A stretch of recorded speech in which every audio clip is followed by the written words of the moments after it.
في أكلة أمي كانت تعملها بكميات كبيرة، مو لأننا كتار، لكن لأنه نص الحارة لازم تدوقها قبل ما يأذن المغرب.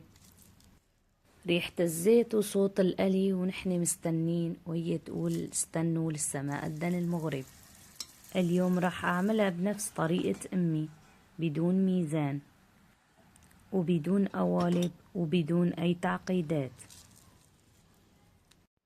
إذا زبطت معكن من أول مرة ادعوا لأمي الله يرحمها. أول شي أمي كانت تقلي يا دائما إذا بدك عوامة مقرمشة من برا وطرية من جوا اعملي القطر أول شي وخليه يبرد. وأول خطوة عملتها حطيت 4 كاسات سكر وكاستين إلا تلت مي، وبحطهم على الغاز لحتى يغلوا وبدون ما أحركهم أبدا.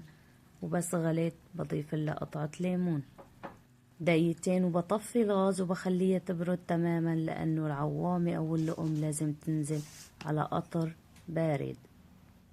وهلأ منجي على الجزء السهل جدا، المكونات الناشفة: معلقة سكر وظرف خميرة فورية ونص معلقة، يعني معلقة ونص من الخميرة الفورية. وأهم خطوة منضيف لهم مي دافية، ومنضيف 6 كاسات طحين، والمقادير دائما بنفس الكاسة. ظرف فانيلا للنكهة. أول شي منضيف كاسة الخميرة اللي حطيناها مع المي، تطلع نص كاسة. أخدت معي العجينة كاستين مي دافية، وهي أول كاسة.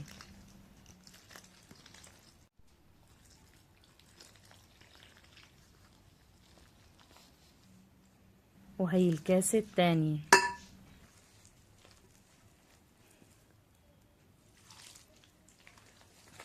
وهدول 3 معالق نشا، أنا روبتهم مع 3 معالق مي لأني نسيت ما أضيف النشا مع الطحين.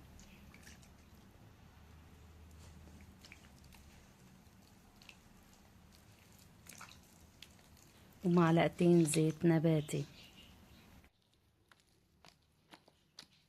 وهون منجي لأحلى مرحلة كنا نتابعها نحن وصغار، هي الخطوة هي أو الحركة السحرية اللي كانوا أمهاتنا يعملوها.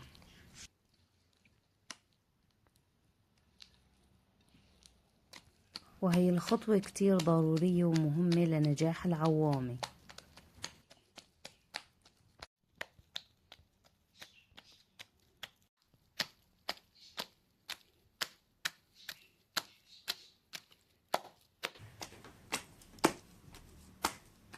وهذا القوام المطلوب رح أغطيه وأحطه بمكان دافي لحتى تختمر وأرجع لكم.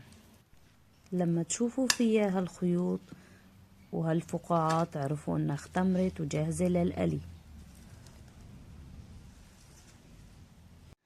وهون السر، ركزوا معي، الزيت ما لازم يكون غالي، الزيت لازم يكون ساخن. أول خطوة كانت أمي تعملها تبل المعلقة بزيت وتشيل قطعة صغيرة من العجينة وتحطها بالزيت. أول حركة كانت تعملها اسمها نصف قلية، تقلي اللقم نص قلية وتطالعن لحتى تتفتح المسام، ونحن نكون عم ننتظر بالثواني ونفكر انه العوامة جهزت وهي تبردها وترجع تقليها مرة تانية. بتنزل كمية صغيرة بالزيت وبتستناها تنفش وتتحرك، وبعدين تاخد لون بسيط وتطالعها من الزيت. وبعد ما تخلصن قلي كلياتهم كانت تبردن، وبعدين ترجع تقليهم مرة تانية وفورا على القطر البارد.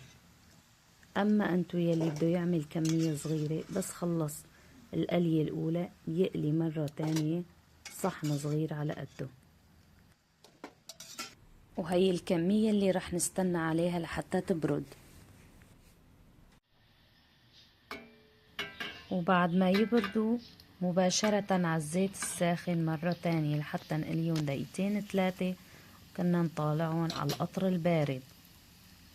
والنتيجة مقرمشة من برا وطرية من جوا وما بتشرب قطر زيادة. أحلى شي بوصفة العوامة أو اللقم، أمي ما كانت تعمل صحن صغير، كانت تعمل كمية كبيرة وتحطهم بصحون واسعة وتقول يلا قبل ما يقدن روحوا وزعوا هالعوامة الذهبية على الجيران. وكنا نرقد من بيت لبيت بدنا نلحق قبل ما يقدن علينا المغرب، وكل بيت كنا نعطيه صحن كان يحطلنا شي طبخة من عنده. وهيك كانت بركة رمضان، مو بس أكل، كان في محبة وود. إذا اليوم عملتوها جربوا تعملوا كمية زيادة وخلوا صحن صغير يروح لعند الجيران، يمكن رجع شوي من ذكريات أيام زمان. وأكيد هي العوامة عم تطلع من الزيت الساخن على القطر البارد. قولولي بالكومنتات مين كان يوزع العوامة عندكن بالحارة، ومين كان يستنى أول وحدة تطلع من الزيت لحتى ياكلها. ولا تنسوا الاشتراك بالقناة ليصلكن كل جديد من قناتنا، لأنه الوصفة عنا مو بس خطوات، الوصفة عنا هي ذكرى.